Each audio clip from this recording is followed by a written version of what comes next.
இவனுக்கு ஒரு ஜோடி போட்டால் நல்லா இருக்குன்னு சரளாவை ஏற்கனவே சரளா ஜாருக்கு ஜோடியாக நடிக்குது. கவுண்டமணி செந்தில் சாருக்கு நடிக்குது. பாக்யராஜ் சாரோட ஜோடியாக நடிக்குது. கமல்ஹாசன் சார் ஜோடியாக நடிச்சிருக்கு. இப்போ இவனை கொண்டு வந்து விட்டு ஜோடி போட்டவொடனே இவங்களுக்கெல்லாம் பாவம் வந்துச்சு. இப்போ புது பையன் இவன் யார் ரோட்டில் இருக்கிறாங்க இல்லையா, செந்தில் தான் பர்டிகுலராக இவர் மேலே பாவம் அவனுக்கு. ஓகே, கவுண்டருக்கு கவலை இல்லை, சரி போகல பார்த்துக்கலாம், அவருக்கு நடிப்பு மேலே கொஞ்சம் நம்பிக்கை. செந்தில் சார் எங்கே இவன் நாம் இருக்கிற இடத்துல சரளா போச்சு போட போகிறாங்க. இன்செக்யூரிட்டி இருக்கு. இன்செக்யூரிட்டி சரளா அப்புறம் நடிக்க மாட்டேங்குது. ஏன்னா அவங்கெல்லாம் என்ன பகைச்சுக்குவாங்க. ஹீரோயினா நடிச்சுட்டு வடிவேலுக்கு ஜோடியா நடிச்சுன்னா என்ன ஹீரோங்களை யாரும் போட மாட்டாங்களே அப்படின்னு அது கூட சொல்லுது. தொட்டுலாம் நடிக்கக்கூடாது அப்படின்னு சொல்லிச்சு. அவன் தொடலாம் கூடாது. அப்படியே தான் ஒன்று தகராறு ஒன்று வரும், அடிக்கிற மாதிரி தான் இருக்கும், ஆனால் தொட மாட்டான். புரியுதா? அந்த மாதிரி தான் நடிக்கணும் அப்படின்ச்சு. ஏடா வம்பா இருக்குது, நான் கல்யாணமா பண்ணி சொல்றேன், நீ என்ன நடிக்கிறதா நம்மனா இல்லை தொட்டு நடிச்சா எனக்கு இமேஜ் போயிடும். ஏன்னா கவுண்டமணி சார் வந்து அடிக்கிற மாதிரி சீன்லாம் வரும். ஆமா, ரியலாவே அடிச்சிட்டாரா? ஆமா, நடந்தது. அந்த கடுப்பு வச்சு இவெல்லாம் ஒரு நடிகை, இவனை வேற கூட்டி இவனுக்கு கோவை சேர்ல வேற ஜோடி அப்படின்லாம் மையில் வச்சிருக்கும்போது என்ன பண்ணுவார், அந்த ஆட்டோக்காரன் அவர் நின்னார்ல, நான் சொன்னேன் சார் அப்படி வருவான் சார், அப்படி கையை வாங்குங்க அப்படின்னாரு. அவருக்கு ஏற்கனவே கடுப்பு. இந்த பையனுக்கு வந்து ஒரு சரளாவை தூக்கி ஜோடியா வேற போட்டு இவனை வந்து நம்மள எடுத்து கேட்கற மாதிரி போட்டாரு. என்னகிட்ட பேச முடியாது. அந்த கோவத்துல என்ன பண்ணா, 2 புத்தனும் ஓடி போய் அப்படியே சொன்னா, சார் உண்மையிலே அந்த ஆள் என்ன அடிச்சு காலி பண்ணுவான் சார் அப்படின்ற.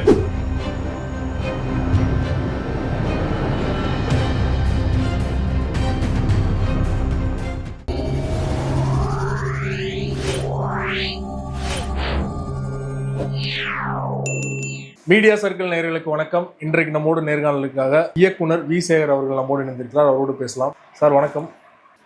சார் உங்களோட 2வது படம், அந்த 2வது படத்திலே வந்து ஒரே படத்தில் கார் வாங்கிட்டேன் வீடு வாங்கிட்டேன்னு சொன்னீங்க இல்லையா, அதில் கவுண்டமணி செந்தில் அவர்களும் நடிச்சிருந்தாங்க. ஸோ அவங்களோட ஒர்க் பண்ண எக்ஸ்பீரியன்ஸ் எப்படி தான்? இப்போது நான் என்ன சொன்னல, பெரிய ஹீரோ போட்டு படம் பண்ணுறதுக்கு எனக்கு விருப்பம் இல்லை. பெரிய ஹீரோ போட்டால் கதை எப்படி பண்ணணும், இன்டர்வலில் அவங்க எம்எல்ஏ ஆகணும், கிளைமேக்ஸுக்குள்ளே மினிஸ்டர் ஆகிடுவாங்க. ஒரு கற்பனை அதிகமாக சொல்லணும். எனக்கு அந்த கற்பனையாக சினிமாவில் பண்ணலாம், தப்பு இல்லை. அது எனக்கு வரல. நான் யதார்த்தமாக தான் பண்ணுறது எனக்கு தெரியும். என் வாழ்க்கை யதார்த்தம். அதனால் என்னென்னா யதார்த்தமாக படம் பண்ணோம்னா சாதாரண ஆளுங்களை போட்டு தான் படம் பண்ணணும்னு நான் நினச்சேன். அப்போது நீங்களே ஹீரோன்ற படமே நான் ஒரு வித்தியாசமாக படம். அது வியாபாரம் ஆகணும்ல. அதில் நம்பியார் சார், வீரப்பா, சில்க்கு இதை வச்சு வியாபாரம் பண்ண முடியுமா? காமெடி ஒர்க் அவுட் ஆகலையா கவுண்டமணி சார்? அவங்க 2 பேரும் அதனால தான் போட்டேன். அப்போ வியாபாரத்துக்கு யாராவது ஒருத்தர் வேணும், நல்ல காமெடி பண்ணோம்னா ஒரு 2 பேர் வேணும். இல்லைன்னா அந்த படம் ஒட்டி விட்டு இது ரிலீஸே ஆகாது. அப்போ தான் போய் கவுண்டமணி செந்தில் 2 பேரையும் நான் பார்க்குறேன். இந்த மாதிரி புதுசு நான் பாக்யராஜ் சார்ட்டு வந்தேன். அவங்க என்ன பாக்யராஜ் சார்ட்டு வந்திருக்கியா, நீ எல்லாம் பெரிய பெரிய ஆர்டிஸ்ட்டு வச்சுட்டு போயிடுவேன் பாண்டியராஜன் இல்லைன்னா. சார் அந்த மாதிரி போகணுன்னா நான் போயிருப்பேன் இல்லையா. எனக்கு பிரபு கழிச்சிட்டு அந்த கழிச்சிட்டு யாராவது கழிச்சிட்டே கிடச்சிது. அதில் பாக்யராஜ் வச்சுட்டுனா எல்லோரும் கொடுப்பான்ல. ஆமாம், அதனால எனக்கு சாதாரணமாக பண்ணணும் அப்படின்னு யதார்த்தமாக இருக்கும்னு நினைக்கிறேன். நீங்கள் எப்படி கொடுத்தாலும் பண்ணுவீங்க. அதனால் இப்போ என்ன பண்ணணும் அப்படின்னாரு, இந்த மாதிரி ஒரு தெருகுத்து கலைஞர்களாக நடிக்கணும். அப்போ தான் கரகாட்டக்காரன் பிச்சுக்கிட்டு ஓடுதவங்க நல்ல டேக்கப்பு. நீங்கள் இருந்தீங்கன்னா கொஞ்சம் ஒரு 10 நாள் வேணும். அப்புறம் ஒரு 10 நாள் காய்ச்சிட்டு கொடுத்தாங்க, பண்ணேன். அதுக்கு மேலே கம்பெனி ப்ரொடியூசர்கிட்ட காசு இல்லை. அவங்க கேட்டாங்க, நல்லா பண்ணுறியாப்பா, இன்னும் கொஞ்சம் என் கேரக்டர்லாம் நல்லா பண்ணலாமேனாங்க. காசு இல்லை சார், உங்களுக்கு டெய்லி பேஸில் கொடுக்கணும், தினம் ₹1 கொடுத்தா தான் காசு உங்களுக்கு. ஆனால் அவன் ப்ரொடியூசர்கிட்ட இல்லைன்றாங்க. நீ நல்ல டைரக்டர், நல்லா வருவேன், உனக்காக ஒரு 4-5 நாள் தரான் அவனுக்கு ஃப்ரீயாக கொடுத்தாங்க. அதை வச்சு கொஞ்சம் நிறையா அந்த படத்தில் நல்லா பண்ணேன். அவங்க ஹெல்ப்பு தான் வந்து எனக்கு வந்து ஒரு படம் வெளியில் வந்துச்சு. அப்புறம் நான் முடித்த மாப்பிள்ளை அவங்க சொல்லவே தேவையில்லை, நல்ல கேரக்டர்ஸ். தொடர்ந்து ஒரு 7-8 படம் அவங்க தொடர்ந்து அவங்க முதலே சொன்னாங்க, நீ நல்லா வருவேன், நம்பி நான் தரேன், நாங்கள் ஹெல்ப் பண்ணுறோன்னு தூக்கி விட்டாங்க. படங்களை நம்ம பார்க்கும்போது பார்த்தீங்கன்னா கவுண்டமணி சார் ரொம்ப டாமினேட் பண்ணுற மாதிரி இருக்கும் இல்லையா, டாமினேட் பண்ணுற மாதிரி இருக்கும். செந்தில் சார் அடிக்கிற மாதிரி சீன்ஸ்லாம் இருக்கும். ரியல் லைஃப்பில் அவங்க எப்படி சார் இருப்பாங்க? நல்லா க்ளோஸாக இருப்பா, பேசிப்பாங்களா? நான் நல்லா படத்தில் என்னென்னா அந்த ஈகோ இருக்காது அவங்களுக்கு. அது வந்து ஒரு சினிமாவில் வந்து இப்படி இருந்தால் நல்லாயிருக்கும் அப்படின்றது. அந்த லாரன் ஆடின்னு சொல்லி இங்கிலீஷில் இருந்தாங்க. லாரன் ஆடி 2 பேர் ஒருத்தருக்கு ஒருத்தர் அடிச்சுக்குவாங்க. அந்த டைப் ஆஃப் காமெடி தான் இது.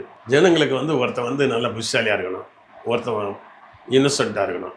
இது 2 பேரும் ஒருத்தருக்கு ஒருத்தர் அடிச்சுக்கிட்டாங்கன்னா பார்க்குறதுக்கு ஜனங்களுக்கு கிவ் அண்ட் டேக் இல்லையா, அப்போ நல்லாயிருக்கும், பார்க்குறதுக்கு வந்து சுவாரஸ்யமாக இருக்கும், கொடுத்து வாங்கி பேசுறதுக்கு அப்படின்ற மாதிரி. தெருக்கூத்தில் கூட பார்த்தீங்கன்னா அந்த இவன் வரான் இல்லையா, பஃபூன் வரான் இல்லையா, அவனை மாதிரி இன்னொரு பஃபூன் வருவான். 2 பேரும் நல்லா பேசிக்குவாங்க. அதில் செக்ஸ் காமெடியெலாம் பேசுவானுங்க.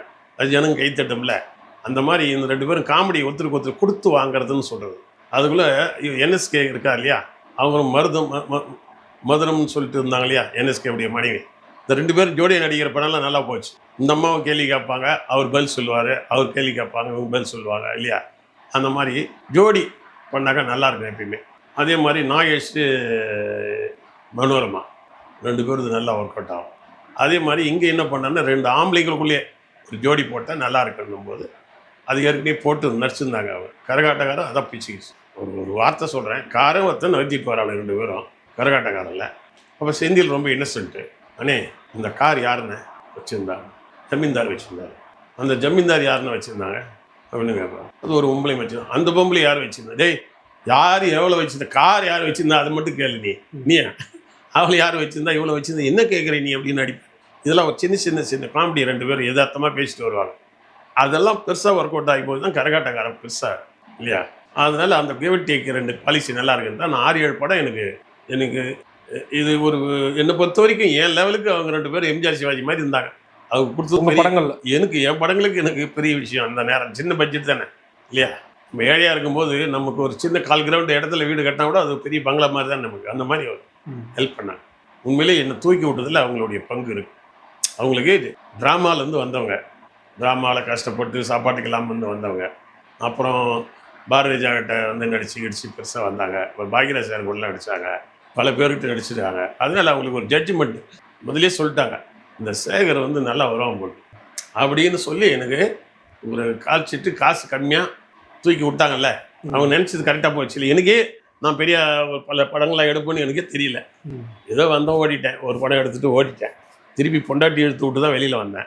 திரும்ப பல படங்கள் பண்ணி ஃபேமிலி டைரக்டர் ஸ்பெஷல்னா வருவார்லாம் யாருக்கு தெரியாது. ஆனால் அவங்க சொல்கிறாங்களே நீ வருவியா பெருசாக அப்படின்றாங்களே, அப்போ ஏதோ புரியுதா? பெர்சனலாக அவங்களுக்குள்ள என்ன பாண்டிங் இருக்கு அவங்களுக்குள்ளவா? அவங்களுக்கு ஒரு பாலிட்டிக்ஸ் இருக்காது, நல்ல பார்ப்பேன் இருப்பாங்க. நடிக்க வரும்போது தான் இன்னசென்ட்டு. ஆக்சுவலாக பார்த்தீங்கன்னா கவுண்டமணி சாரோட செந்தில் வந்து நிறைய மீட்டிங்கு அரசியல்லாம் போய் பேசுவார். ஓகே, மேடையெல்லாம் போய் அரசியல்லாம் பேசுவார். ஆனால் இங்கே வரும்பொழுது மட்டும் அப்படி இன்னசென்ட்டா, அது படத்துக்கு இல்லையா? படத்தில் அவங்களுக்குள்ளே பேசி வச்சுக்குவாங்க, நான் டாமினேட் பண்ணுவேன், நீ டாமினேட் பண்ணுற மாதிரி நீ நடி இல்லையா, நீ அடங்கி போகிற மாதிரி நடின்னு. ஆனால் வெளியில் வந்துட்டா அப்படி இருக்க மாட்டாங்கல்ல. அவங்கள அந்த ஈகோ, ஒரு சண்டை, அந்த பொறாமை எதுவுமே இருக்காது. ஏன்னா 2 பேரும் நல்லா படம் ஓடுது, காசு வருது, அது அண்டர்ஸ்டாண்டிங்கில் தான் அவங்க பெரிய வெற்றி பெற்றாங்க. இந்த ஈகோலாம் இல்லாமல் இருந்தனால தான் இவ்வளோ பெரிய காசு சம்பாதிச்சாங்க, நல்ல பெரிய பேர். ஈகோ இருந்தால் 2 படத்தில் போயிட்டு இருப்பாங்க ஒரு கட்டத்தில். ஏன்னா அவங்க 2 பேருமே ட்ராமாவில் கஷ்டப்பட்டு வந்தவங்க. 3 வேளை சாப்பாட்டுக்கு ரொம்ப கஷ்டப்பட்டு ட்ராமாலாம் சரியாக வெறும் சாப்பாடு போடுவாங்க, காசே கொடுக்க மாட்டோம். அவரும் செந்தில் அது மாதிரி இருந்திருக்கிறாரு, கவுண்டமணி சார் அப்படி இருந்திருக்காரு. அதனால் ஏன் டேய் அவங்களே பேசிக்குவாங்க, நம்ம சோத்துக்கு இல்லாமல் வந்து கஷ்டப்பட்ட ட்ராமாவில் சினிமாவில் வந்து எதுவும் கொடுக்குறான் இறைவன், நம்ம அழகாக எடுத்துன்னு போகணும்னு 2 அண்டர்ஸ்டாண்டிங்கில் நல்லா பண்ணலாம். ஒரு கட்டத்தில் அவங்கள தாண்டி நீங்கள் வடிவேலு சார் உள்ளே கொண்டு வரீங்க இல்லையா படத்தில், அது அவங்க எப்படி எடுத்துக்கிட்டாங்க? அது கொஞ்சம் சிக்கல் வந்தது. ஏன்னா எனக்கு நிறைய அவங்களாம் வந்து என்னை டெவலப் பண்ணி விட்டவங்கள அவங்க இருக்காங்க, நிறைய படத்தில் அவங்க இருக்காங்க. அது வரவேட்டினா படம் பண்ணும்போது ஏதோ கமல்ஹாசன் படம் ஒன்று இன்னும் ரிலீஸ் ஆச்சு, இவன் தான் வடிவேலு அதில் நடிச்சிருந்தான். சிங்கார வேலை இல்லை, தேவர் மகன் இல்லை. அது ஒரு 5-6 சீன் தான் நடிப்பான் வடிவேலு, நல்லா இருந்தது.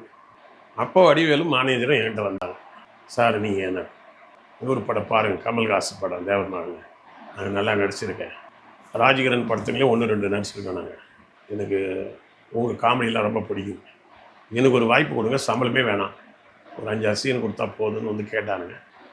தொடர்ந்து வந்துட்டு இருந்தான் ஒரு 2 மாதம்.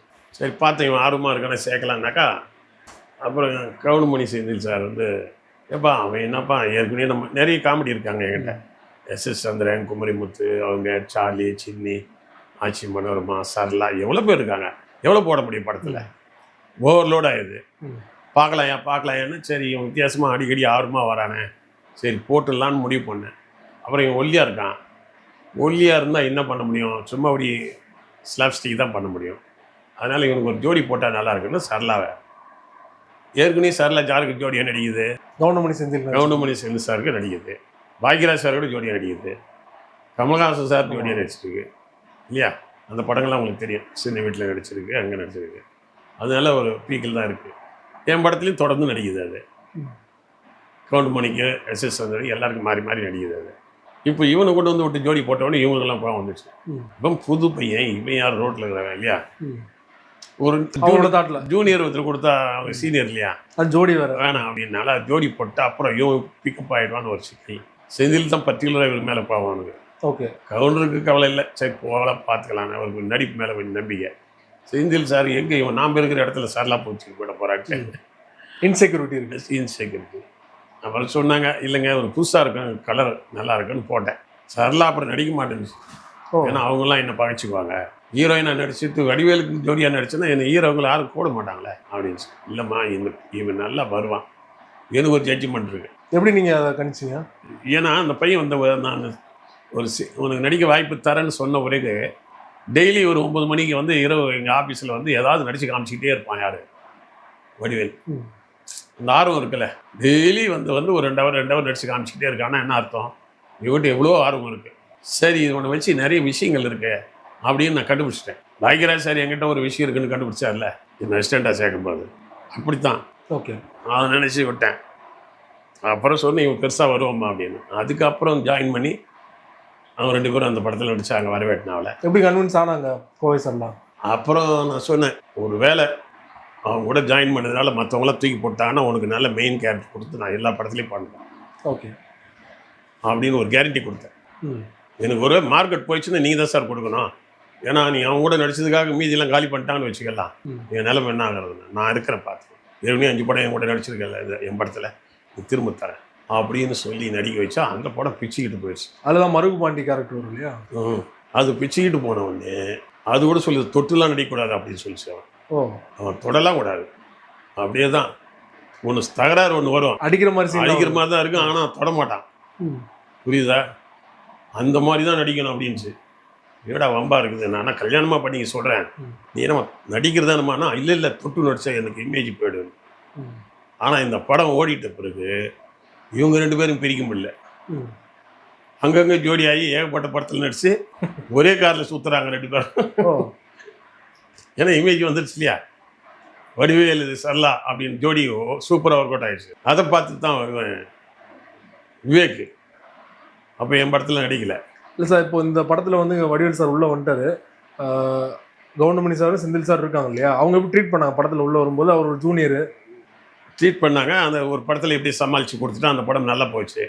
அதுக்கு அடுத்து ஒரு படத்தில் வந்து அவங்க அந்த படத்தில் ஏதாவது அவங்கள ரொம்ப டார்ச்சர் பண்ணாங்க, அதை நான் கரெக்ட் பண்ணிக்கிட்டேன். நான் அது பண்ணிட்டேன், நான் சொல்லி தான் நான் இது பண்ணிடுவேன். ஏன்னா கவுண்டமணி சார் வந்து அடிக்கிற மாதிரி சீன்லாம் வரும். ஆமாம், ரியலாகவே அடிச்சிட்டாரா? ஆமாம் நடந்தது. அந்த கடுப்பு வச்சு இவெல்லாம் ஒரு நடிகை, இவனை வேற கூட்டி இவனுக்கு கோவை சேர்ல வேற ஜோடி அப்படின்லாம் மையில் வச்சிருக்கும்போது என்ன பண்ணுவார், அந்த ஆட்டோக்காரனை வந்து நின்னார்ல, நான் சொன்னேன் சார் அப்படி வருவான் சார், அப்படி கையை வாங்குங்க அப்படின்னாரு. அவருக்கு ஏற்கனவே கடுப்பு.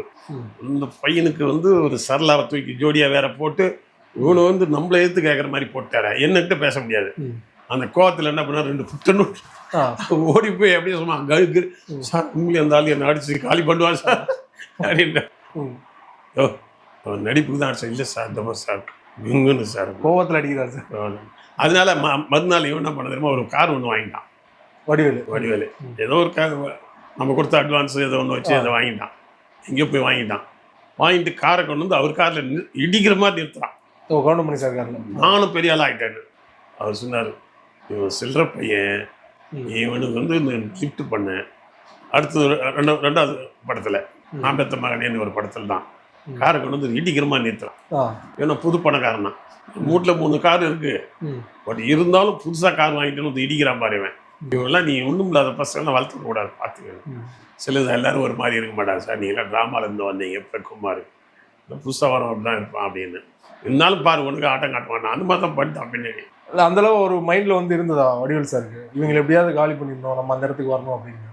அது போட்டின்னு இருக்கும்ல, காலி பண்ணுன்றதை விட நடிப்பான் நல்லா, அது அந்த இடத்த பிடிக்கணும் அப்படின்னு நினச்சி.